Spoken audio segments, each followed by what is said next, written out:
All right, everybody, welcome back. Good afternoon. We got some more draft stuff to take a look at here, and we're still on right guard, but we're already into kind of flyer territory here. There isn't really a lot to say about this positional group, except you're going to probably have to find somebody who played a different position in college and move them, and that's no problem, but I do want to go through some of the pure right guards here and see if we can find anything. And it's not all hopeless, but let's start with Amaj ReedAdams of the Texas A&M Aggies, 24, quite tall, which it can be a problem. We've talked about this before, but leverage is a problem.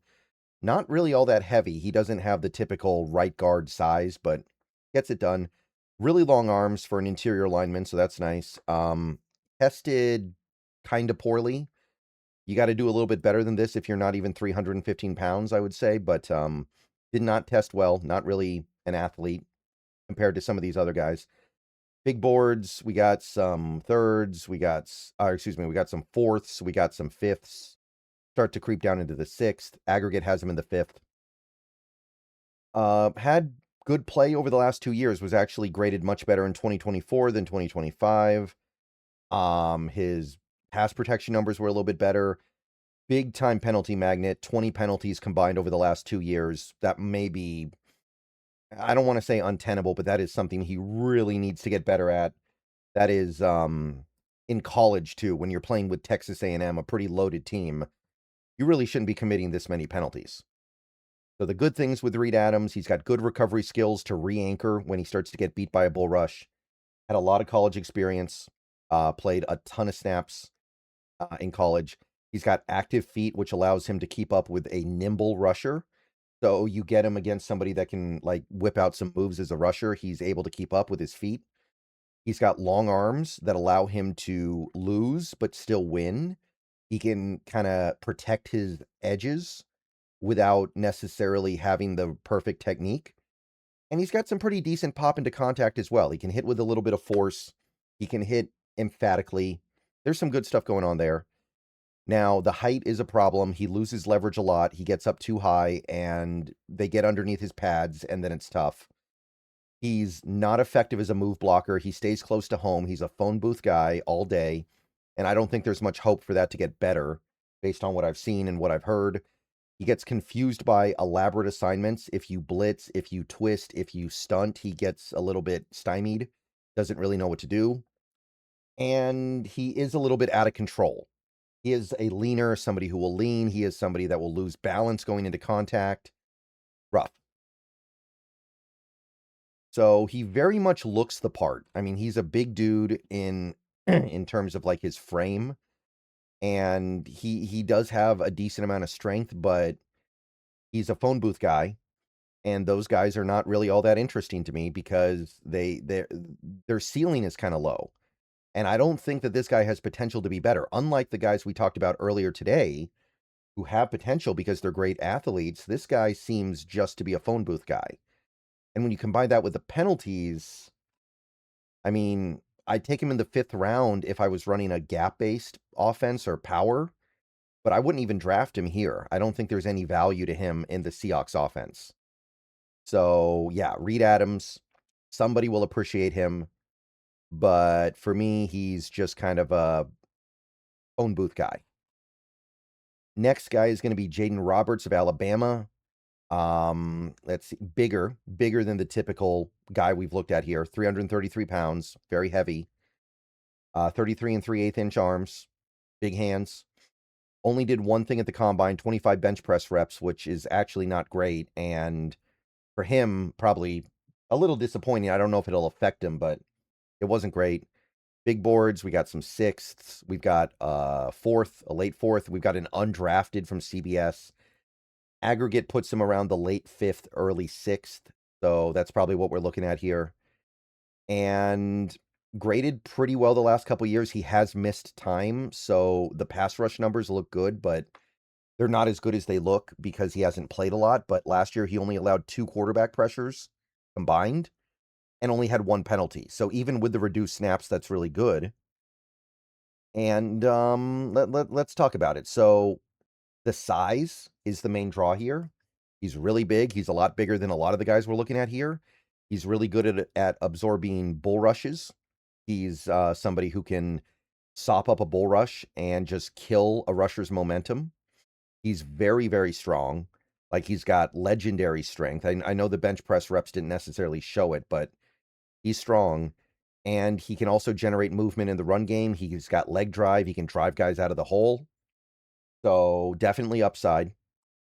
Now, there's a reason why he didn't do much at the combine. He's not really much of an athlete. His technique is messy. There are some snaps where it looks good, but there are other snaps where he doesn't show good footwork, doesn't use his hands well, all kinds of funky stuff. He makes a lot of big and when I say that, what I'm trying to say is that it's like Bradford, right? Bradford has great plays. Bradford does great stuff. But when he messes up really bad. He ends up on the ground immediately.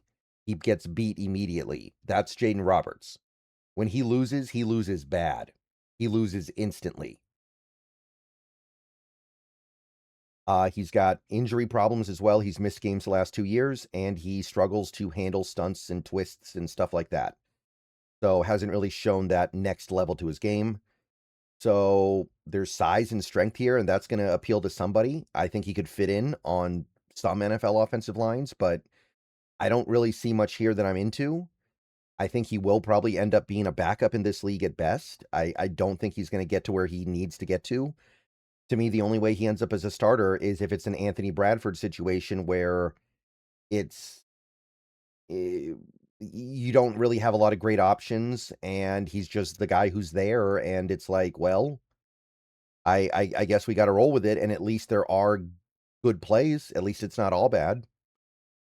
So 6th round, I can't turn down the size and strength completely.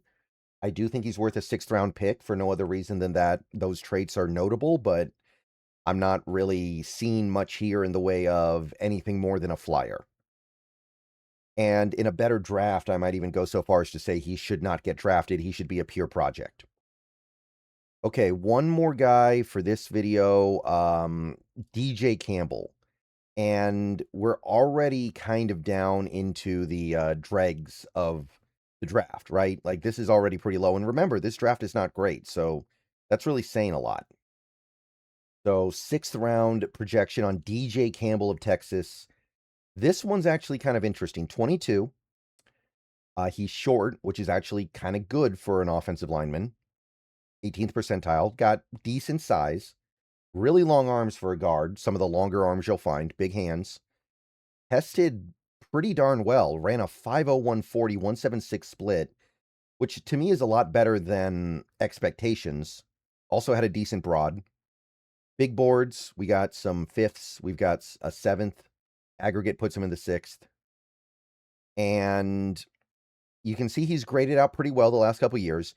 He didn't break out the way people were hoping. I remember before the season started, DJ Campbell was being projected by some people to be the top right guard in this draft and maybe even like a top 50 guy, but didn't happen. He had another good year, but you can see that he still gave up a lot in pass protection. He gave up 18 total quarterback pressures, which is quite a bit for a right guard in a prolific offense or semi-prolific offense.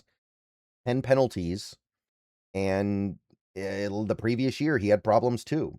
So it wasn't the 2025 people were hoping for, but he'll still probably get drafted, and it's easy to see why. He's very sturdy and very strong. Got a lot of stuff going on in his favor in that area. He's got a lot of strength. Really good anchor. He anchors down to eat up bull rushes. He's somebody who can re-anchor with the bullfrog leap. He wins leverage with his short height, so he knows how to use that. He's the low man into contact a lot. And he's also cerebral. There's an understanding of how to pick up a blitz, where to move to pick up a stunt, that kind of stuff. And that's important. A lot of these guys don't have that. He tested well, better than expected, which is notable because you didn't see a lot of consistent base play from him in Texas. So that's a really good sign. He's got good footwork. He's also got the ability to keep moving his feet to stay in front of his man and not give up the edge. Now, the issues, he's another guy who leans into contact, which gets you off balance. That's how you get beat when you shouldn't be. He didn't look that good when asked to block in space at Texas. It was very inconsistent. He also doesn't have a firm latch, which is a problem because he's got big hands that needs to get better. He loses his latch on defenders and sometimes loses the rep late after initially winning it. His hand usage in general is actually pretty bad. He gets too wide. He exposes his chest. And he'll lose balance when put in bad situations. So there are problems, but unlike some of the previous guys, I see some potential here for him to be pretty good. So there's a lot of work that needs to be done. He's very raw for somebody that's played a good amount of college football. But we are probably talking about an upside guy here, much more so than some of the previous guys. So I'd bite on him in the 5th. You can maybe even talk me into it in the 4th, but I'll go 5th. There is risk, and you've got to understand that risk, but I see upside here that is notable. All right, see you guys later. Go Hawks. Everyone have a good rest of your day.